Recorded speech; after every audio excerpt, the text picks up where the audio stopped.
Welcome to 21st Sports. Week 2 is underway, and we're talking the Seattle Seahawks at the Los Angeles Rams and their Week 2 matchup between these two NFC West division rivals played September 18th, 2016, and this is the home opener for the Rams as they have newly relocated to Los Angeles. So their home opener in LA, and they really could not afford to go down 0-2 or else football would already be dead in Los Angeles. They had to win this game. Makes you almost wonder, with all those penalties, was there some collusion in this? No, I don't know. That's crazy. That's not bounded. That's not based in reality. They played it on the field. It wasn't the refs. The refs had nothing to do with this outcome. Yeah, that's the ticket. Anyway, I'll tell you, this was an ugly, low-scoring game, and the Seahawks are definitely missing beast mode Marshawn Lynch. They're begging him, making the call. Please, come out of retirement. We need you, beast mode. What they need is an offensive line to play, up to par.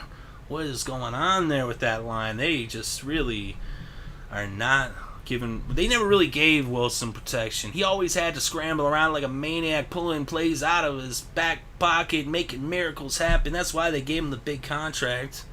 What they need to do is get some good pass protection and some good run blocking. Like I said, they need beast mode to come out of retirement. I mean, the defense is still on point. Both these teams have good defenses, that's for sure. But this one, all field goals, was all on the foot or feet of the two kickers respectively, and as I say, that's why they call it football. Games like this is Greg Zuerlein. He had a 39-yard field goal to put the first points on the board in this game as the Rams went up 3-0 in the first. That was only points in the first quarter.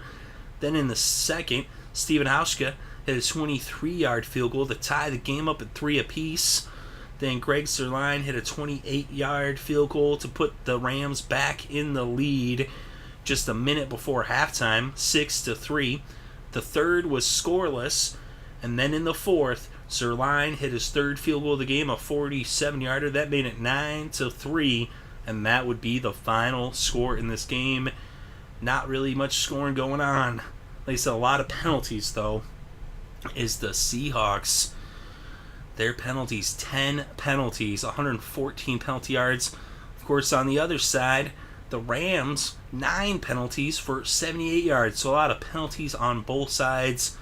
And this game was just all defense, no offense. But Case Keenum, 18 for 30, 239 passing yards, no touchdowns, no interceptions. There were no touchdowns in this game. The Rams are yet to throw a touchdown or rush for a touchdown. They have no offensive touchdowns in 2016 after 2 games, but they are at 500. And Russell Wilson, 22 for 35, 254 passing yards. The leading rusher in the game was Christian Michael with 10 carries for 60 yards, and the leading rusher for the Rams, Todd Gurley, 19 carries for 51. Not a lot of production there. Of course, he did have 19 yards off of 1 reception, which gave him 70 total yards on the game. Kenny Britt had 6 catches for 94 yards for the Rams, and Tyler Lockett had 4 catches for 99 yards for the Seahawks. Doug Baldwin did leave the game due to injury. He's going to be having an MRI to check out what's going on. I believe it's his knee. But both kickers, they made every field goal they attempted. 3 for 3 for Zuerlein, and Hauschka 1 for 1. Of course, no extra points as neither team got in the end zone. But Ogletree with a forced fumble, and Hayes and Quinn each had sacks. Quinn also had a forced fumble, and that was for the Rams. And for the Seahawks, Bennett with a sack. Frank Clark had 2 sacks. Both teams with 17 first downs. But on third downs, both these teams having trouble as the defense was just shutting them down on each side. As 4 for 13 on third down for the Seahawks, just 30%. 3 for 12 for Los Angeles, just 25% on third down. So not a lot of offense is the point. And also in the red zone, both teams 0 for 1. Each made a trip to the red zone, but neither got it into the end zone. Of course, 3 fumbles for the Seahawks, but they recovered 2 and only lost 1. Although that would not matter As I said, just no offense in this game. Lots of penalties. And as I start out, it makes you wonder. Because let's say the Rams go in there, they lose to the Seahawks as most people expected. Well, what was the point of moving to LA? Football would already be dead in LA if they weren't 0-2. But somehow they pull out the win.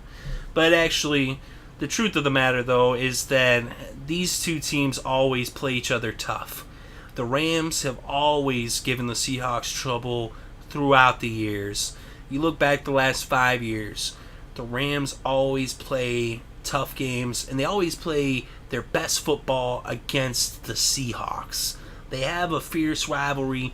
Maybe a lot of people aren't aware of it per se, but I noticed that every time these two teams match up, the victory is never guaranteed because these two teams both come to play against each other, and they always play close games regardless of record. There's just something about these Seahawks and Rams matchups. And the Rams, they get them when they're not, favored to. They still somehow, they'll come away with the victory every now and then against the Seahawks. And that's the thing, too, and it's tough to beat a team twice in your own division. It's tough to go on the road in your division. A team you face twice a year, it's tough not to split. Usually that's how it's going to go. It's tough to beat a team twice, as I said already. But let me know what you think in the comments section below. Definitely interested to reach your thoughts and opinions. Which plays and performances stuck out to you? Thank you very much for listening. It's greatly appreciated. I hope you're having a good day and had a great weekend. And enjoy all the sports. Oh, man.